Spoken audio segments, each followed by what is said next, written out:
It's time to get all your Star Wars news in a single file. From Fantha Tracks TV, this is Good Morning Tatooine! Good morning, Tatooine indeed. Trying once again this evening to go live, bringing you all the weekly Star Wars news. If you joined us at 9, we were having an audio disaster. Long story short, we use a service called Restream who operate out of the Ukraine, and obviously there's bigger concerns going on in the world out there. And the audio on you guys' end was terrible, whilst it was crystal clear on ours.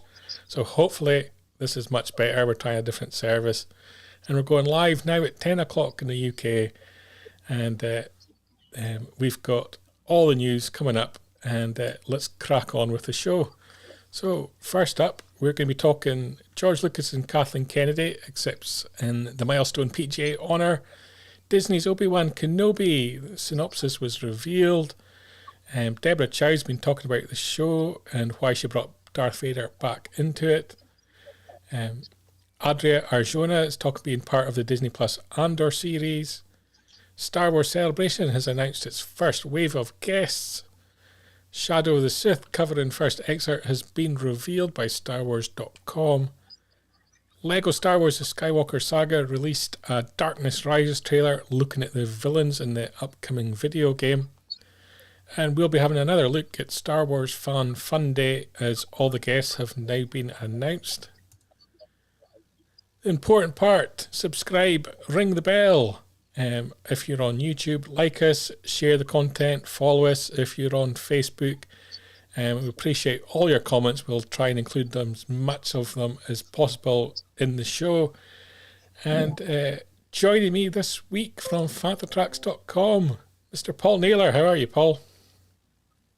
Hello there, Brian. Nice to see you again. Been a long time. Yeah, people can hear us this time, Paul. Is that a good thing or a bad thing? What? Hopefully it's a good thing. I hope so.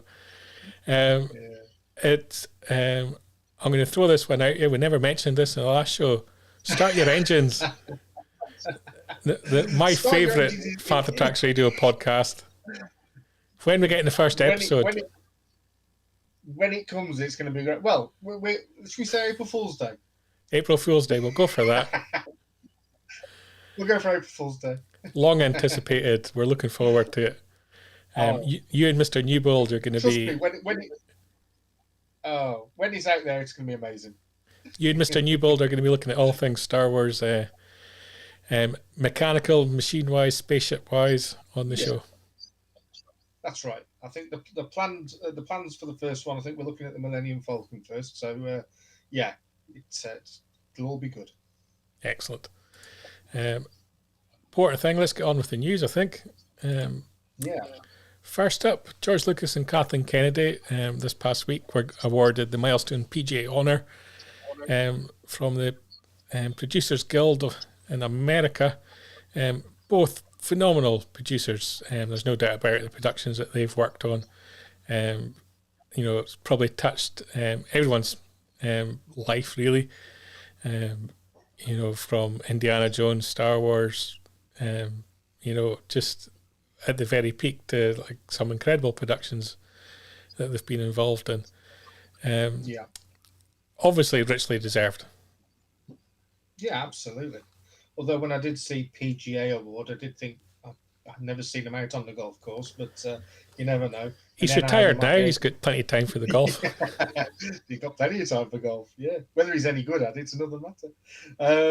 But you're a bit younger than me, Brian. You probably don't remember the Sega Mega Drive, but there was a great PGA Tour golf game on that. And he just brought that straight back to my mind, so it's fantastic. So thank you, George and Catherine, for that. Tiger Woods PGA golf was my era. That was pretty good too. But yeah, no, I mean, like you say, richly deserved. I mean, they are two outstanding producers in their field. They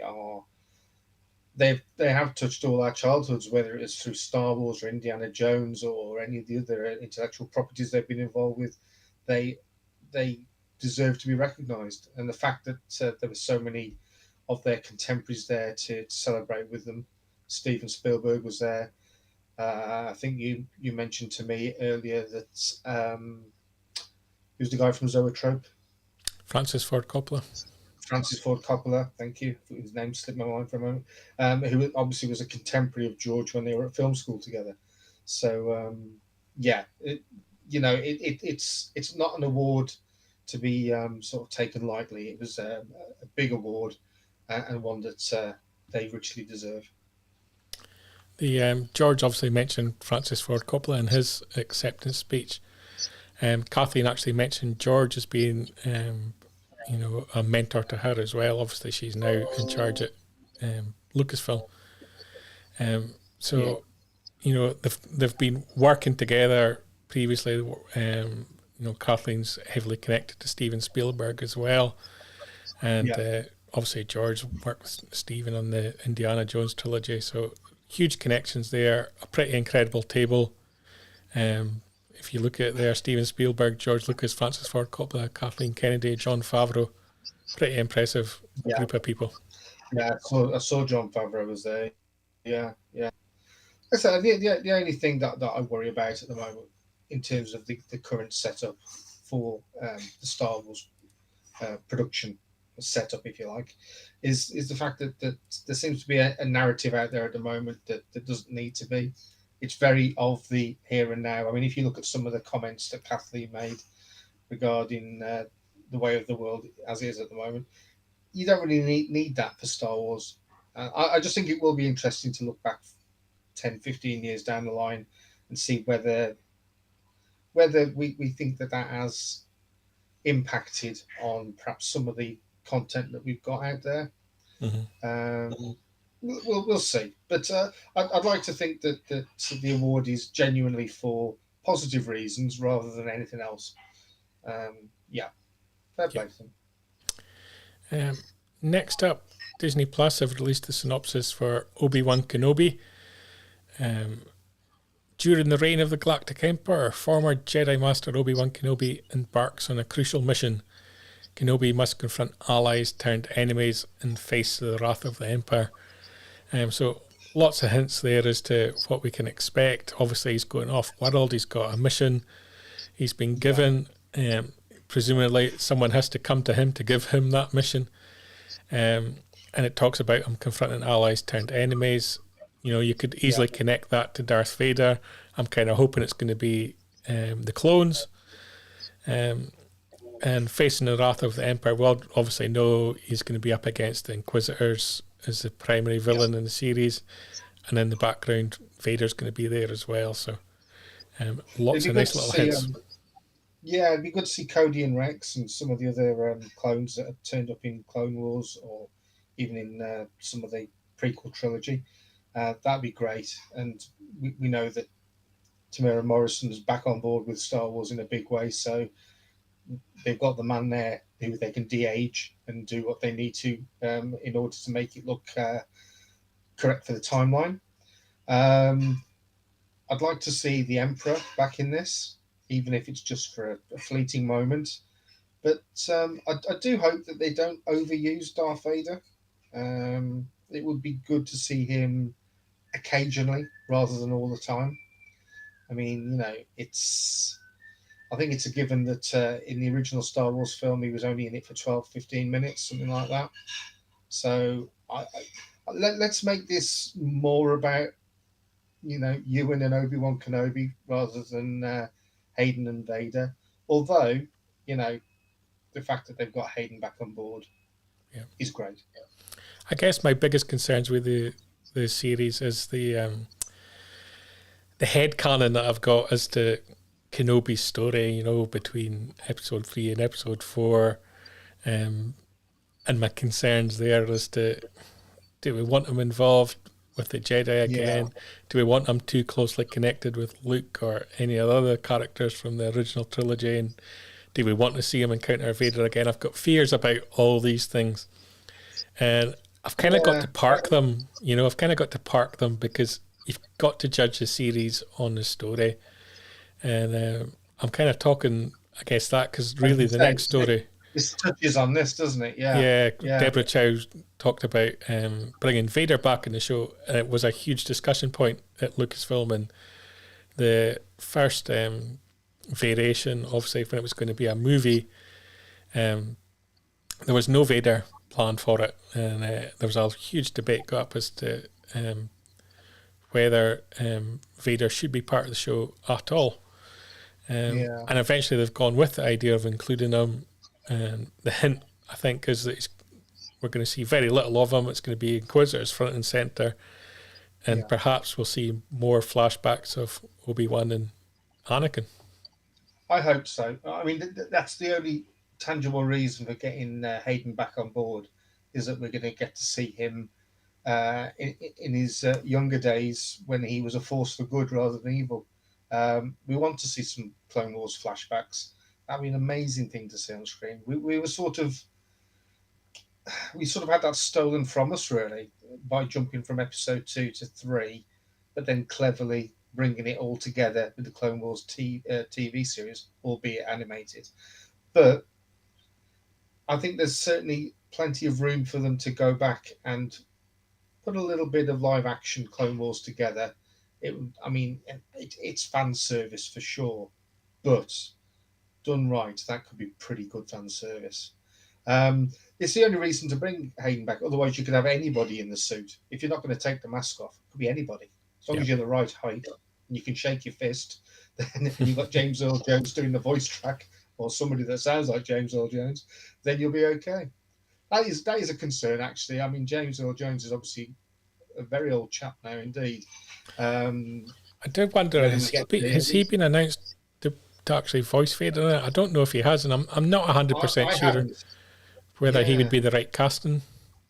Yeah, I haven't seen anywhere that he's involved. Perhaps some of our viewers could correct us on that, but I haven't seen anywhere that he's involved. It could be that he doesn't have too many lines in it at all, and therefore he's okay to do it. There's plenty of people out there that can do a good impersonation of that voice anyway. Yeah, definitely. So maybe they'll go down that route. But like I said before, use Vader sparingly. Less is more. We don't want the same situation that a lot of fandom have felt happen with Boba Fett, whereby having a series named after the pivotal character, you're obviously going to see him more than you ever saw him before on screen. I mean, we had mere seconds for years and just a few lines of dialogue, and people build up their own version in their head, like you were saying, Bri, your own headcanon, as to how that character evolved, where they came from, who they are, what they stand for. So if you have too much actually laid out in front of you, it kind of dilutes that. So less is more. Yeah. Obviously, there's a lot more in the current final print edition of Entertainment Weekly, which is at newsagents now all across America.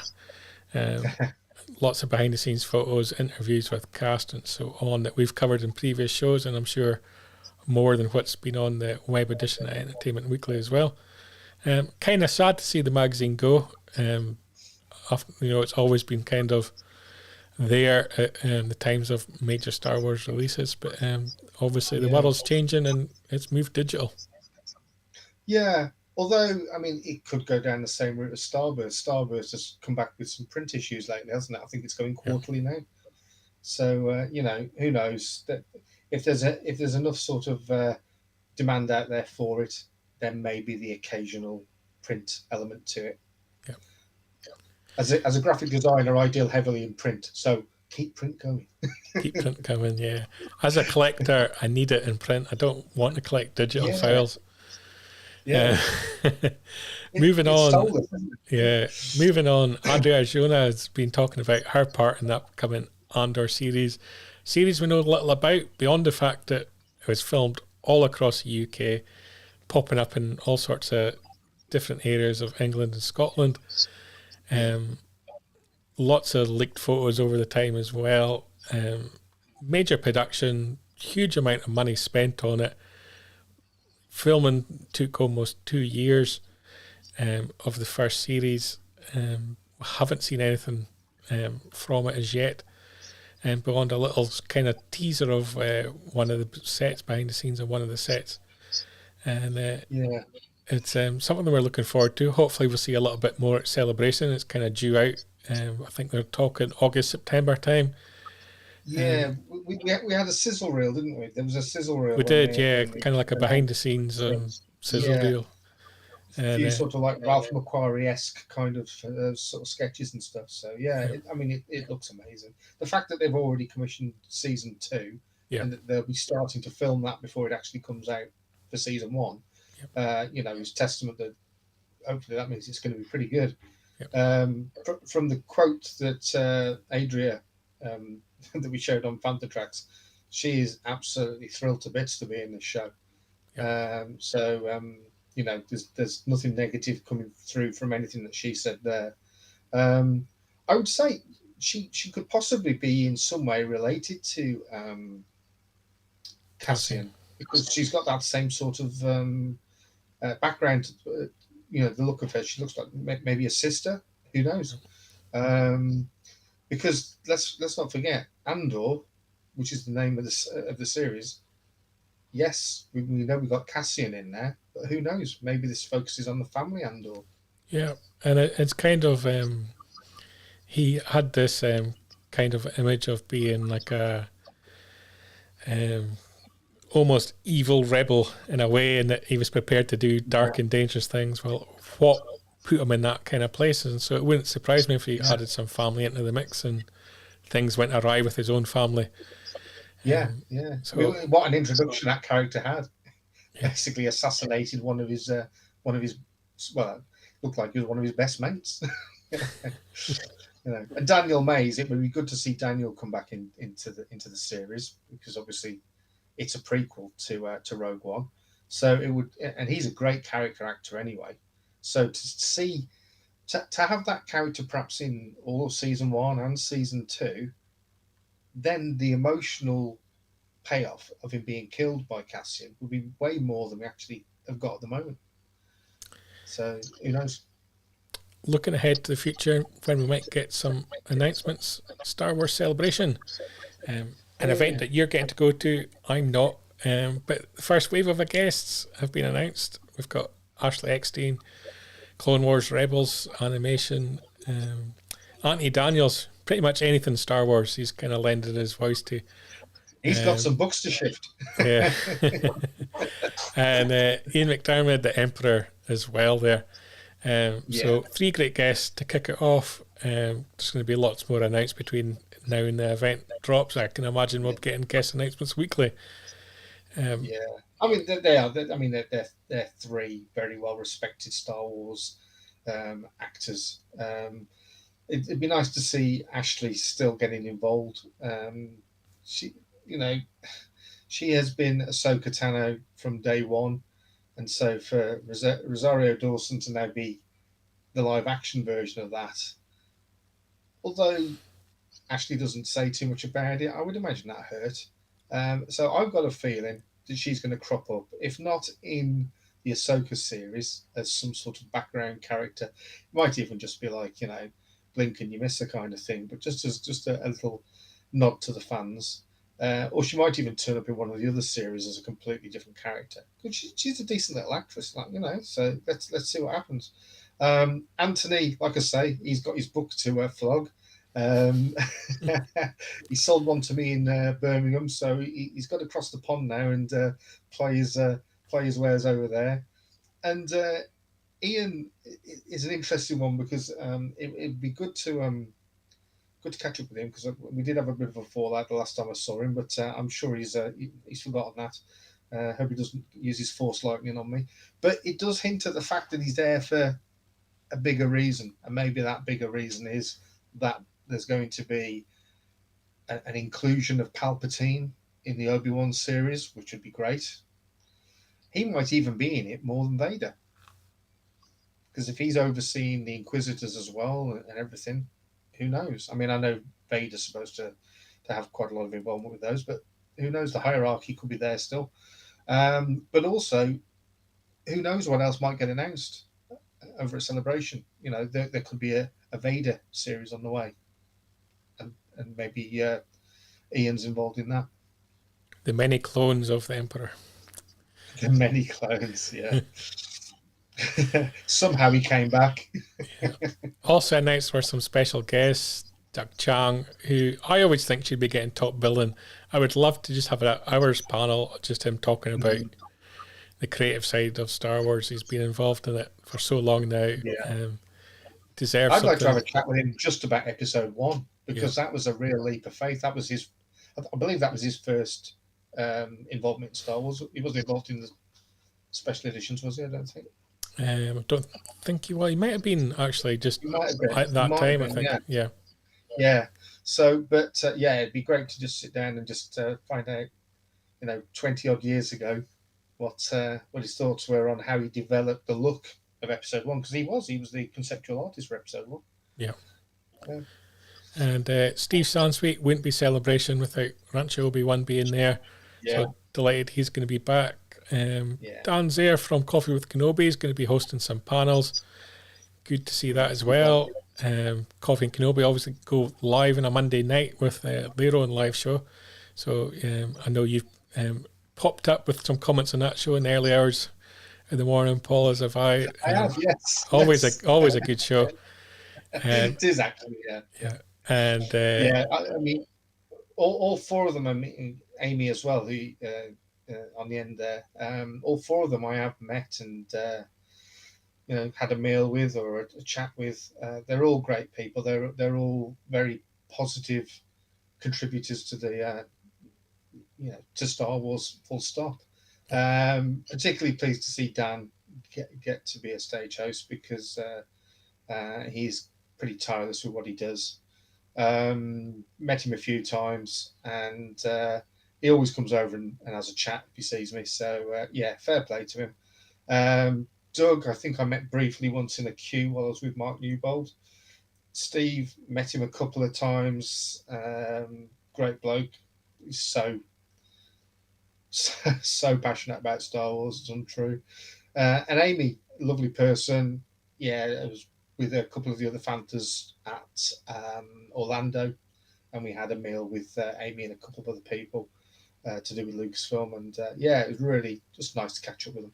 Yeah. Not pictured there for some reason. Don't know why. David Collins, who was also announced in the text. Don't know if that was just an oversight or what happened there at StarWars.com. But so it's always good to have David back. I think his in-depth knowledge is brilliant at these panels. He's a fantastic host when getting into the technical kind of side of Star Wars. But he's just a really good host generally, isn't he? I mean, he is, yeah. On a game show, and he'd be good on that. But I was over at Celebration Europe when it was in London in 2016, and went along to Cantina, and David played guitars and drums during the evening in I think it was 2 different bands I think it was in, and he's phenomenal at that as well. So he's just one of those guys that's good at everything. So he makes you sick, really, Moving on to something we might learn a bit more about at Celebration, Shadow of the Sith, the upcoming Star Wars novel from Del Rey, author Adam Christopher, who's based in the UK as well, for those keeping tally. There's quite a few Star Wars authors over here now. The cover's been revealed in the first excerpt as well, filling a gap in The Rise of Skywalker, where we talked about Lando and Luke going on a little adventure, hunting down Sith relics, all to do with the Wayfinder. So kind of like a tale that probably people would have preferred to have seen on screen, because classic Star Wars fans disappointed at the portrayal of Luke and the depth of Luke's role, and obviously Lando was just a cameo in the final film, really. Yeah, I mean, it's certainly it's good to know that we're getting the story filled in with the content.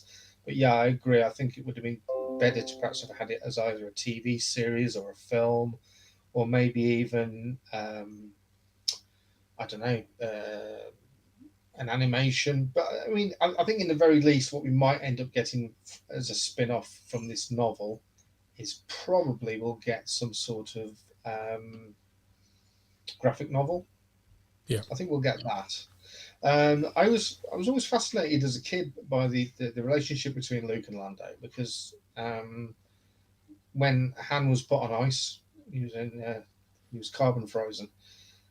A lot of the Marvel comics from sort of 81, 82, up until when Jedi came out, a lot of the stories centered around Luke and Lando together.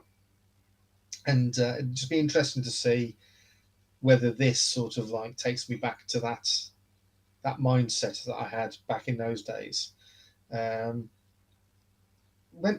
Because I'm of the age where Empire Strikes Back came out in 1980, and I was 9, nearly 10, and I hated Lando at first. Absolutely hated him because of what happened to Han. And so when I started seeing Luke and Lando together in adventures, it's sort of like, it sounds stupid, but I found it quite upsetting. It was only when I revisited it when I was a bit older I could sort of cope with it.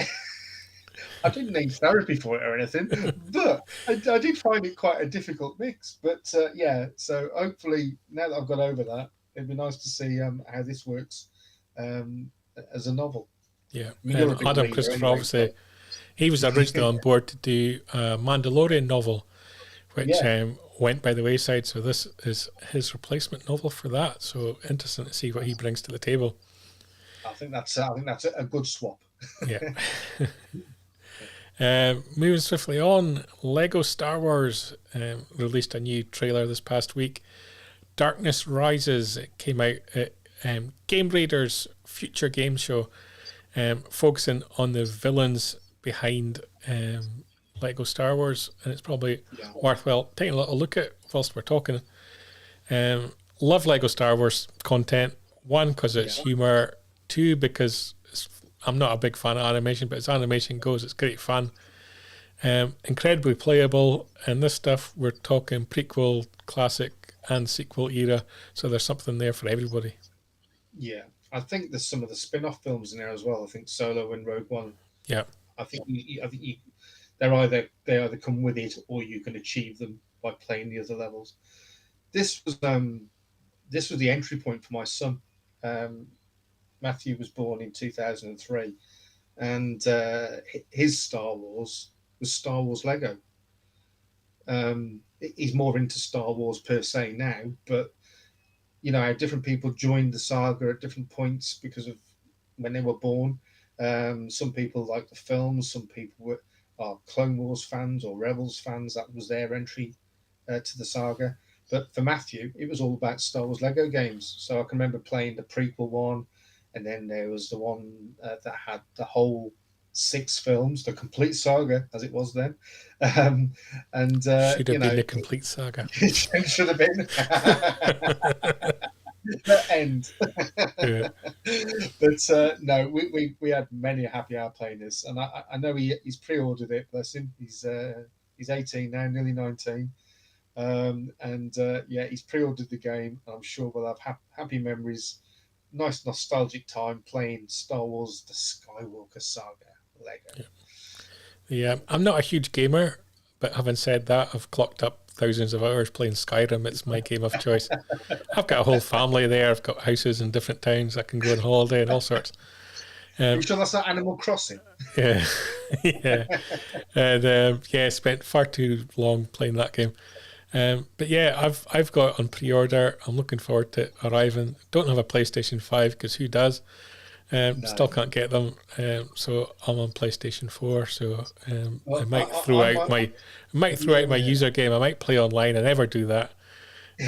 But I might be up for killing some younglings online. I haven't got any PlayStations or Xboxes at the moment. So I was thinking of getting a Nintendo Switch just for this. Yeah. So that might be the platform that I'm on. But So it's out. It'll be really playable. Yeah. Out April 5th. PC, Xbox, all the Xboxes, PlayStation 5 and 4, and Nintendo Switch, as you say there. Yeah. Next up, something we're both going to, Star Wars Fun Day, coming at us Sunday, the 8th of May. If you want to know all about it, last week's show I had Neil and Paul on, who run the show, and we went through all the announcements up to that point. Tickets still available. Get them now because they're selling fast. But we also have some merch as well. And we've got a whole host of pretty amazing guests. There's been some more announced since last week. So I'm just going to flick through them here. But we've got a whole host of prequel, classic, sequel, era, and spin-off autograph signers and photograph opportunities as well. It's a real good mix of guests, something that Paul and Neil always managed to do so well. You've got people there, some that you may not have even heard of. But you know, I mean, Plo Koon, I mean, fantastic. It is in my top 3 events of any time. You know, if you say in a year, what 3 events must you go to? I would say Celebration, Echo Base over at Reading, and Star Wars Fan Fun Day. And they're in no particular order either. Those are the 3 key events to me for Star Wars, all for very different reasons. But what I do like so much about Star Wars Fan Fun Day is how much time you do get to spend with the actors. You can stand there and chat with them for 10, 15 minutes. And when you see little kids go up there and they're talking to Warwick Davis, for example, who's on the screen at the moment, the wonderment that you see in the kids' eyes, and the fact that Warwick he's an ambassador for Star Wars anyway, he's fantastic, but they feel like he's talking to them, that the answer that he's giving is the first time he's ever said it. You know, it's not like, oh, that question again. Yeah, well, I've said this loads of times. No, it's done with such warmth. And everybody that attends this, they're a credit to Star Wars. They really are. And it is one of the best days that you can have. If you haven't got a ticket, folks, get a ticket for Star Wars Fan Fun Day. It's amazing. I agree with you. I love the vibe of it. It's relaxed. It's a family event. Yeah. It's not that anxious element to it where you've got to get this person, got to get in line for this, got to do this. It's just a lovely, chilled event. And that's not something you can sort of manufacture. That's sort of comes from the top down. And that's why I love it. I'm going to be at the dinner on the Saturday night as well, where the tickets for that, I think, are sold out now. VIP tickets are out as well. But you can still get tickets there. 12 quid for an adult, 6 quid for kids. Under 4s are free. And it's a new location. New location at Blackburn Rovers Football Club as well. So looking to see the new venue, looking to see what Neil and Paul have got planned for it. I know they'll do great things. Yeah, and there's always good vendors there as well. So if you like your Star Wars collectibles, it's a great place to go to for that as well. And that is us through this week's news, Paul, which is great. Well, it's almost as if we've done it before. I know. It did seem kind of familiar. Yeah. But thanks to everyone that joined us for our second attempt at that. Sorry about the audio issues in the first broadcast. Appreciate you guys for sticking with us. Thoughts going out to the people at Restream as well, who provide the service for us, and obviously all the trouble going on in Ukraine. And hope everything is going well with them. And luckily they're in the west of the country, which is not seen as much of the trouble as the rest of Ukraine has seen at the moment. And you can head over to the Restream Facebook page as well. They've got all the links there if you want to donate to the charities out there who are helping the people in most need. Paul, thank you for joining me this week. We're going to be back with another episode of Good Morning Tatooine next week, which is going to be our roundtable recap of the month. And as we gear up and get ever more closer in April, in a new month, ever closer to celebration. And we'll looking forward to that show. Paul, thank you once again. Everyone at home watching, thank you very much. We'll see you next week. See ya. Bye-bye. Keep up to date with the latest Star Wars news each and every day on FanthaTracks.com. You can also find us on Twitter, Facebook, Instagram, TikTok, Tumblr, and Pinterest at Fantha Tracks. And be sure to like, comment, subscribe, and follow Fantha Tracks TV to be alerted to new content and to be a part of our live shows.